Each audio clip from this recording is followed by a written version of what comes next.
Fenêtre sur l'emploi. On va manger, non, mais on va parler cuisine avec François Bergerot. Bonjour François. Bonjour. Cofondateur de l'Atelier des Chefs, comme son nom l'indique, on va bien sûr parler cuisine, formation. Alors commençons par le début, parce que 2004, et ça on en a beaucoup parlé, l'Atelier des Chefs, vous êtes 3 avec votre frère, et puis un chef cuisinier, un cuisinier. Vous faites de la formation certifiée pour un public de demandeurs d'emploi, et vous leur apprenez donc à faire de la cuisine. Et puis là, vous basculez, et vous dites, mais finalement, autant aller plus loin, et créer un CFA 100% digital. Comment s'est passé ce passage, cette transition ? Il y a même eu 3 étapes. Au début, on fait des cours de cuisine, grand public, pour réapprendre aux gens à cuisiner. Voilà. Et là, on crée des envies de devenir professionnel. Et en fait, on comprend à ce moment-là qu'on est en train de changer la perception des gens par rapport à ces métiers de la cuisine. Quand j'étais jeune, on dit quand même dans une famille bourgeoise et tout, on ne va pas être cuisinier, on passe son bac, etc. Bon. Aujourd'hui, 30 ans plus tard, ça a complètement changé et l'Atelier des Chefs a aidé ça, notamment en faisant comprendre aux gens que la cuisine, c'était un fantastique métier. Grâce aux émissions de télé aussi. Aussi, exactement. Mais qui ont en partie été tournées chez nous pour les premières, puisque Cyril Lignac a commencé chez nous. C'est vrai. Et donc, ensuite, on a commencé à faire de la formation digitale, celle-là certifiante. Et effectivement, Calliope, AFNOR. Hein. Exactement. Et donc, formation digitale d'abord à la cuisine, et puis maintenant, on fait d'autres métiers de l'artisanat. On appelle ça les métiers de la main et de l'humain, donc de la coiffure, de l'esthétique, de la petite enfance. On a élargi au nombre de métiers. Et puis, effectivement, depuis le 11 avril, on a lancé notre CFA 100% digital. Alors, ce qui est vraiment intéressant avec le numérique, parce qu'autant on critique ce numérique pour plein de choses, parce qu'on dit qu'Internet, il y a des choses horribles, mais là, c'est vraiment l'effet positif du numérique. C'est-à-dire que grâce à cela, j'habite Châtellerault, mais moi, j'habite à Lorient, je peux m'inscrire à CFA 100% digital, et je fais vraiment la technique de l'alternance, on est d'accord ? Exactement. Et en fait, c'est un côté assez formidable, parce que, donc, la formation digitale vous permet de vous former avant même d'avoir quitté votre job. Donc, quand vous savez que votre métier est un peu sur la sellette ou co-caisse, et ben vous vous formez le soir, le week-end, avant de ne plus avoir de métier. Donc, ça évite de se retrouver dans cette période qui est horrible, où tout d'un coup, on n'a plus rien. Et puis, dans le cadre du CFA, on sait que dans un CFA, le but, c'est de proposer de l'alternance, et donc une partie en entreprise. Et très souvent, notamment pour ceux qui habitent dans les milieux ruraux, il y a une problématique qui est l'entreprise, le CFA et là où j'habite. Et je fais que des bornes en voiture ou en mobilette. Exactement. Parce que j'ai 50 km pour aller au resto, mais j'ai aussi 40 pour aller à l'école, et c'est injouable. Et c'est injouable. C'est ça. Et c'est injouable. Et donc, en fait, là, on résout le problème de la mobilité, c'est-à-dire que tout d'un coup, je n'ai plus que l'entreprise, je dois aller sur l'entreprise. C'est ça. Et la partie théorique, eh ben, je peux la faire, notamment pour la cuisine, quand je suis en coupure, donc entre le matin et le soir, plutôt que de retourner dans un CFA un lundi, un mardi ou autre. Entre mes 2 coupures, eh ben, je peux faire un peu de théorie. Un détail pratique, c'est important qu'on l'entende, c'est-à-dire que vous donnez quand même à ces élèves qui vont préparer un CAP, ces alternants, il y a quand même une petite liste de courses, parce qu'il suffit d'avoir cuisiné pour s'apercevoir qu'on n'a pas le bon couteau, qu'on n'a pas forcément la planche qui va bien. Enfin, tout ça est préparé pour qu'en visio, en distanciel, donc,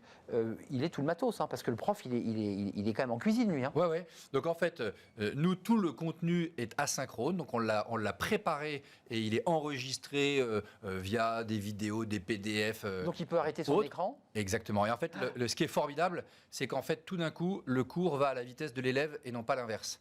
Et donc, quand on est très rapide, eh ben, on va vite. Et puis, quand il y a des choses qu'on maîtrise moins bien, eh ben, on peut revenir 3 fois sur une notion. Et il n'y a pas un professeur qui dit « Écoute, tu nous embêtes, il y a une classe à faire avancer. » Donc ça, c'est effectivement ce qui est fondamental du digital.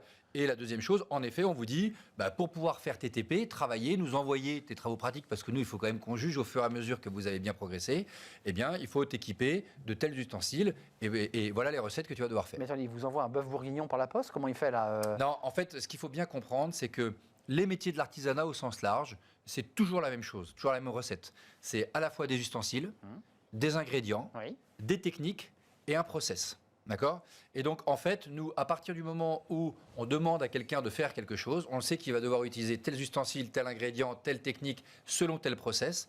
Et donc, en fait, il va nous photographier toutes les étapes de son avancée. Ah, donc il est obligé, lui, quand même, de bosser un peu, ouais. Et c'est processé de manière étape par étape. Exactement. C'est-à-dire pour savoir s'il a bien coupé sa carotte, par exemple, il y a une technique de l'émincer, j'imagine. Ouais. Ça, il la photographie. Exactement. Okay. Je vous donne un exemple tout bête. Nous, quand il doit ciseler des herbes, eh bien, on va lui demander de nous montrer sa planche après. Et si la planche est toute verte, on dit non, tu les as écrasées, tu ne les as pas bien coupées. Donc, il faut que tu tires ton couteau. Voilà. Et en fait, Qui est une vraie technique de doigt et de... Qui est une vraie technique de doigt. Et en fait, nos chefs, mais nos experts, plus que nos chefs, parce que c'est vrai sur tous les métiers, ils sont capables de voir tout le process qui a été fait et donc de dire tu n'as pas bien fait, donc le résultat ne sera pas bon. Mais en fait, le résultat n'est pas important. Ce qui est intéressant, c'est tout le process en amont. Donc ça veut dire que tout ça asynchrone avec une progression pédagogique qui va emmener votre élève, qui peut être d'ailleurs un jeune ou pas un jeune, il y a des conversions aussi j'imagine, jusqu'au CAP. Puis après le CAP, c'est quand même un diplôme national. Oui. Donc là il va passer réellement en grandeur nature, passer le CAP, on est d'accord, hein? Diplôme de l'éducation nationale, donc ce n'est pas nous qui disons si la personne est apte ou pas, c'est l'éducation nationale au même titre que n'importe quel candidat. Techniquement, il n'y a pas eu... Ça s'est bien passé, l'idée de faire des formations 100% digitales sur des métiers de la main, où très souvent, spontanément, on pense que le chef doit quand même être au-dessus de l'épaule de l'étudiant.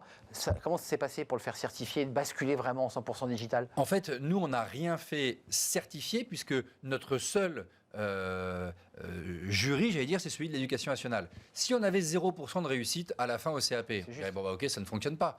Comme on est à 99% de réussite, on peut prétendre que ça fonctionne à peu près bien. Oui, on peut prétendre. D'ailleurs, même vous avez des retours des patrons des restaurants où il y a les alternants, parce que vous avez des relations avec eux, évidemment. Qu'est-ce qu'ils vous disent, justement? Parce qu'eux, ils n'ont pas été formés en digital, ces chefs. Non, alors... Ils ont été formés à l'ancienne. Je veux dire, c'est très amusant, parce que quand on a créé l'atelier des chefs, les cuisiniers nous ont regardé avec un œil un peu goguenard, en disant, dis donc, les cours de cuisine, comme ça, en une demi-heure, n'importe quoi, etc. Puis finalement, ils se sont dit, tiens, c'est assez amusant. Ils ont complètement changé la logique de la restauration. Et quand on a lancé nos formations digitales, bah, au début, c'était pareil. Tout le monde s'est dit n'importe quoi, ça ne peut pas fonctionner. Et puis en fait, ça fonctionne très bien. Et tout le monde aujourd'hui applaudit des deux mains. Combien d'élèves là? Parce que comme ça cartonne et que globalement ça fonctionne pour des raisons pratiques, les parents doivent être intéressés de dire à leur fils, mais va plutôt en digital, au lieu de faire 50 km, on n'a pas les moyens de t'acheter une voiture et j'en passe des meilleurs. Concrètement, ça dit quoi là? Il y a un engouement majeur pour le 100% digital? Au moment où je vous parle, on a 5000 personnes sur la plateforme. Donc c'est-à-dire, comme la plateforme est ouverte pendant 2 ans, c'est des gens qui sont arrivés sur les 2 dernières années. Mais donc on a 5000 personnes qui aujourd'hui préparent un CAP, quel qu'il soit, avec nous.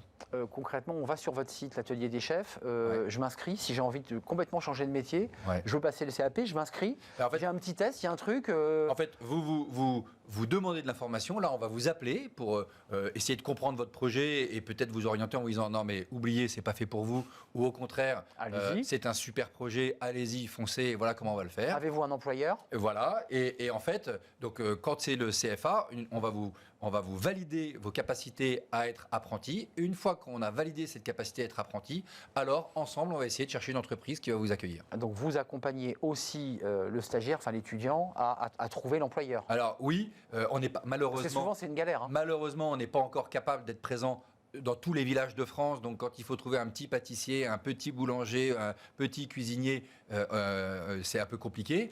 Mais nous, on est partenaire des très grands groupes. Bien sûr. Un mot, vous parlez de pâtissier et de cuisinier. C'est 2 CAP différents ou c'est un tronc commun? Deux CAP différents. Donc la personne vous dit, moi je préférais plutôt travailler en boulangerie-pâtisserie. Oui. Et l'autre CAP dit... boulanger ou CAP pâtissier. Donc on est sur 2 filières différentes et vous êtes capable de répondre à ces besoins. Oui. C'est génial. 5000, aujourd'hui, au moment où on se parle, il y a 5000 étudiants. Oui. Répartition homme-femme, c'est quoi le... C'est assez équilibré. En fait, comme on a beaucoup de reconversions, en fait, c'est très équilibré. Beaucoup de reconversions. C'est des gens qui ont envie de changer de vie et qui tout d'un coup ont envie de donner ce qu'on appelle maintenant donner du sens. Voilà. C'est ça. Et donc, au-delà de donner du sens, en fait, ils en ont marre de faire quelque chose de répétitif depuis 20 ans. Ils ont envie de changer de vie et donc ils vont faire quelque chose de manuel, ce qui est assez excitant. Tous nos métiers, tous les métiers auxquels on forme sont non délocalisables, sont partout en France. Il y a des embauches sur tous les métiers dont on parle. Notamment les métiers de la coiffure, de la cuisine, de la pâtisserie. Enfin, il y a des manques et puis aussi des aides à la personne puisque vous travaillez sur ce sujet. Et maintenant même le bâtiment. Et le bâtiment. Merci de nous avoir rendu visite. Votre énergie est forte sur ce sujet. François Bergerot, merci, cofondateur de l'Atelier des Chefs 100% digital, c'est les CFA. Allez jeter un œil si vous avez 40 ans, que vous avez marre de votre ordinateur. C'est peut-être l'occasion de changer de vie. Merci à vous. Merci François de nous avoir rendu visite.